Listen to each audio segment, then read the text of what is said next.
Y Economía Mundial, el ascenso de China, la era Trump y América Latina. Este es su último libro.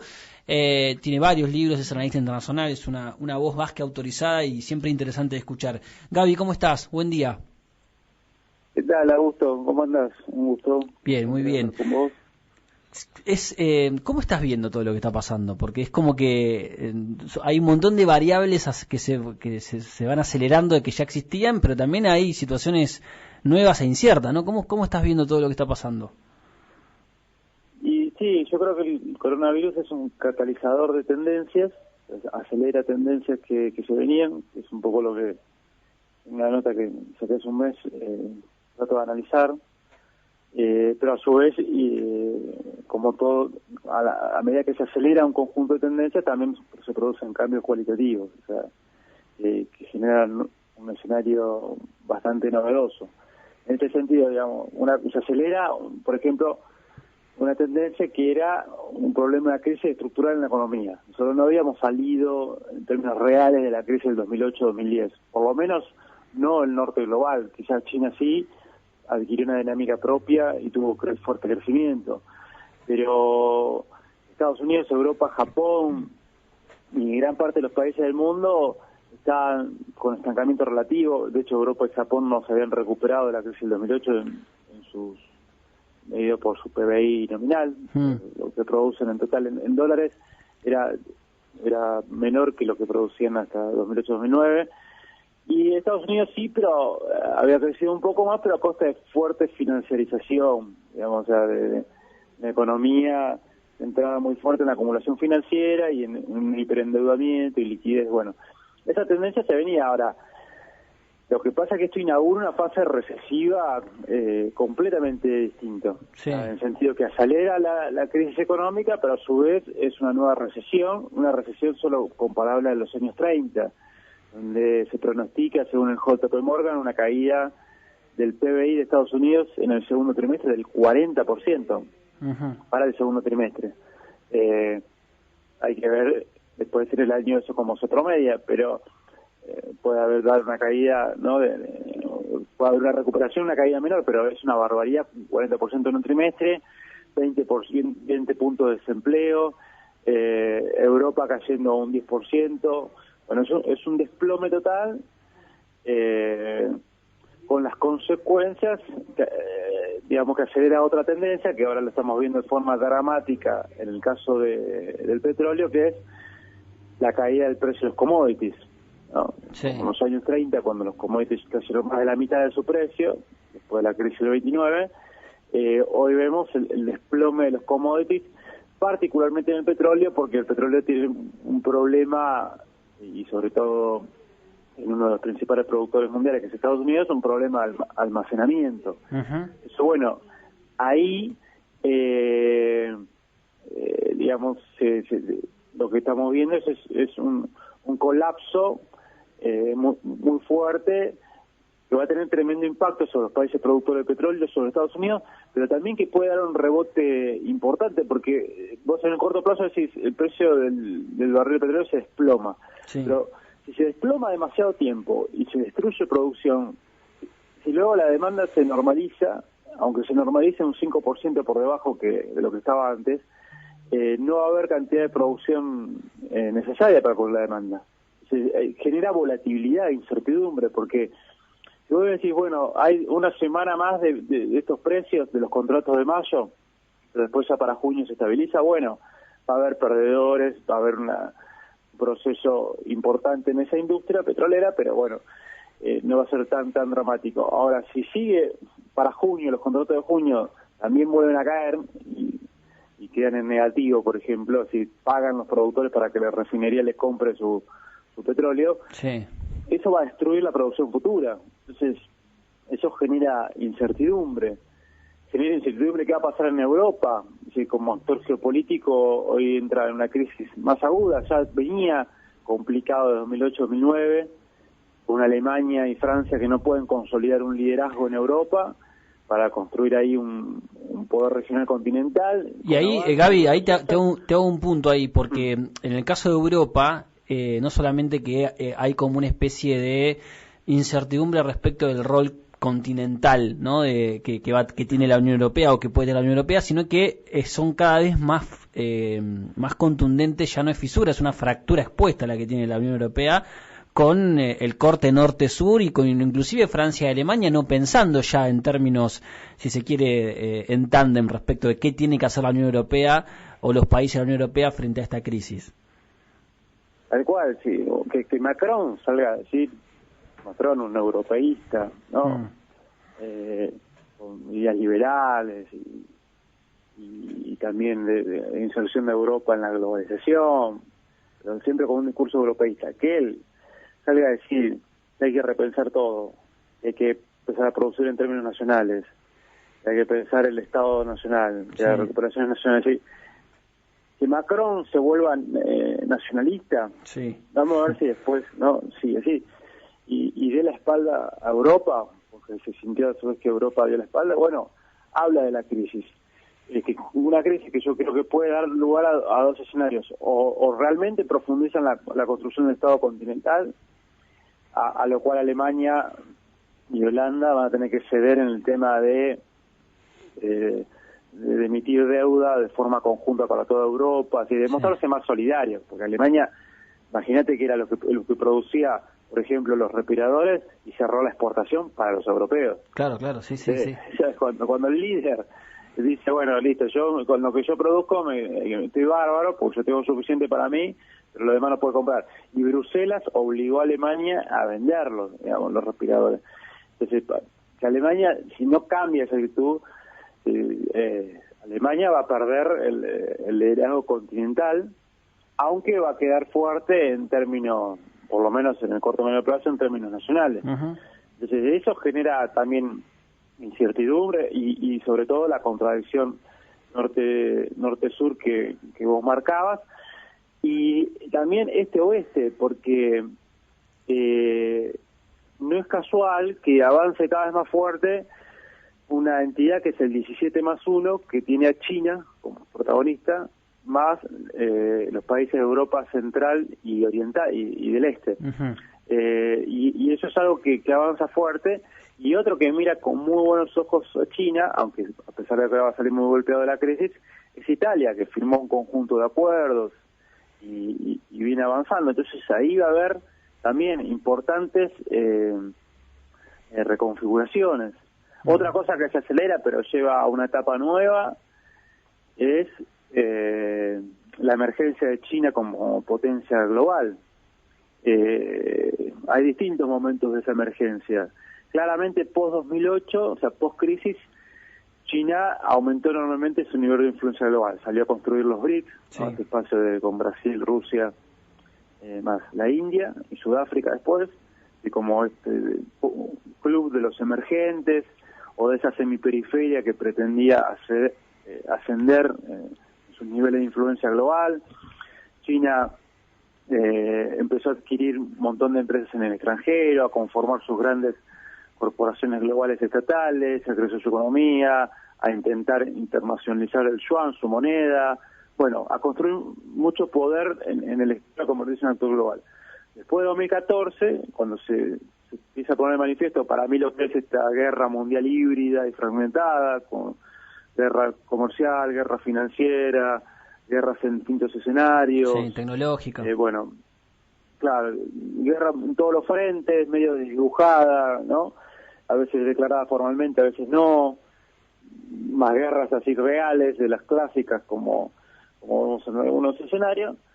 Todo eso, China salió a construir la nueva ruta de la seda, a fortalecer su posición global, a invertir mucho más en América Latina, en África, sí, tener más presencia, bueno. Y vino Trump y dijo que eso estaba muy mal y que iban a combatirlo desde la potencia dominante del norte global. Ahora China pasó de ser el Chernobyl chino, es decir, el coronavirus era prácticamente la causa de un régimen terminal para China, a mostrarse como uno de los que salió bastante bien parado y fortalecido, y logró controlar la pandemia y mostrar niveles organizacionales, una ingeniería social, económica, política con aparentemente mucha fortaleza.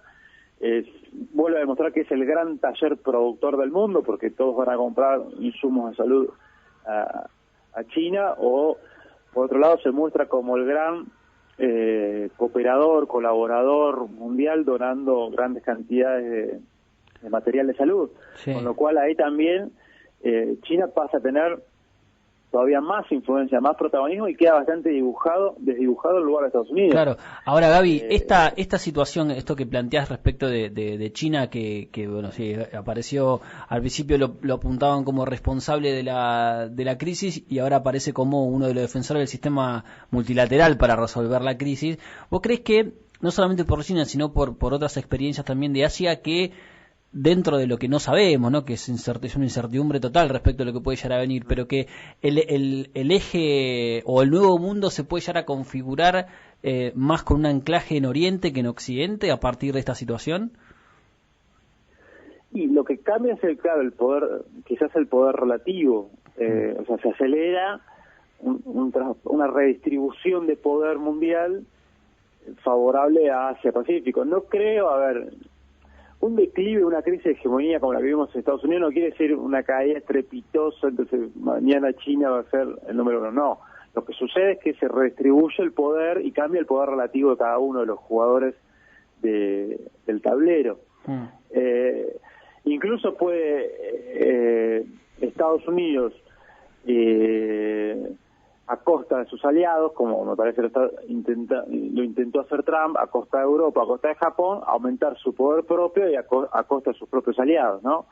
Que es un mecanismo que intentó poner en práctica Estados Unidos, tratando de copiar a Reagan en los 80, que hizo algo parecido, pero no se enfrentaba al desafío de China, se enfrentaba a una declinante URSS.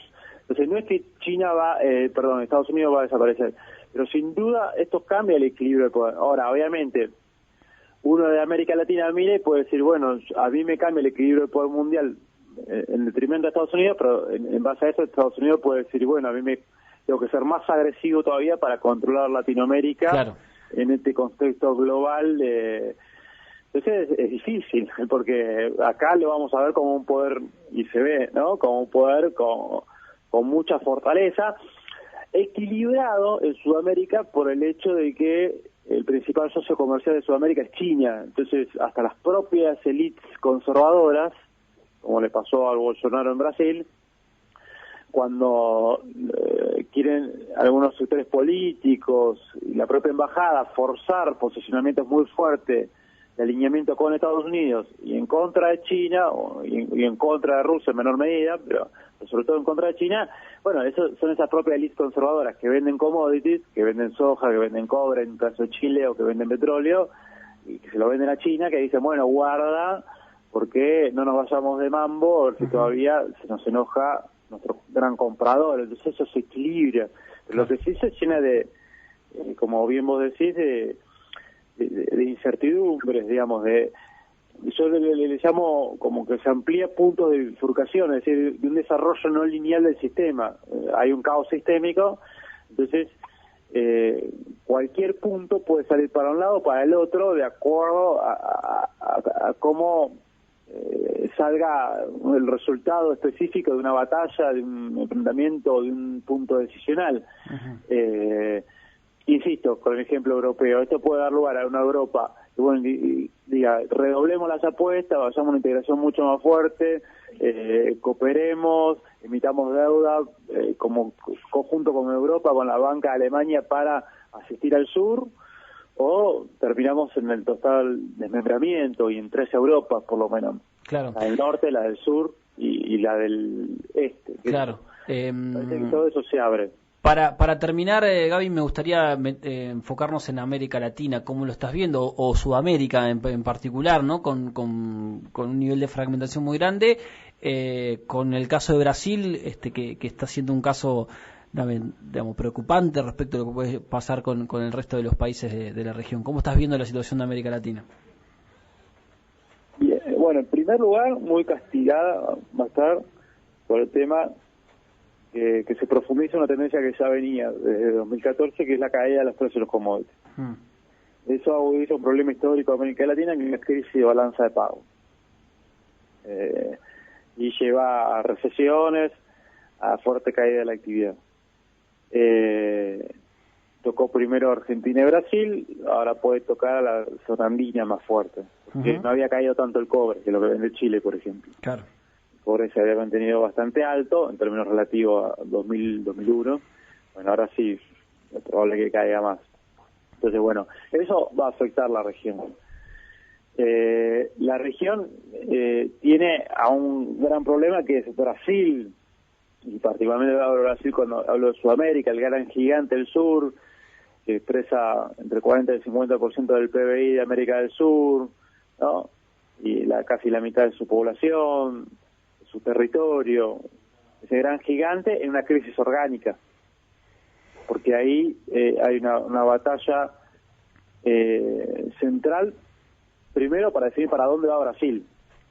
Si van a ser un aliado paracolonial, digamos, de Estados Unidos, de seguirlo para todos lados como si fuera, ¿no?, un jefe directo, que es una propuesta más exagerada de Trump y Araújo, su canciller. Si va a recuperar una senda de asociación, pero con algún grado de autonomía, sí, dependencia, pero autonomía, que es la propuesta más del establishment tradicional de Brasil,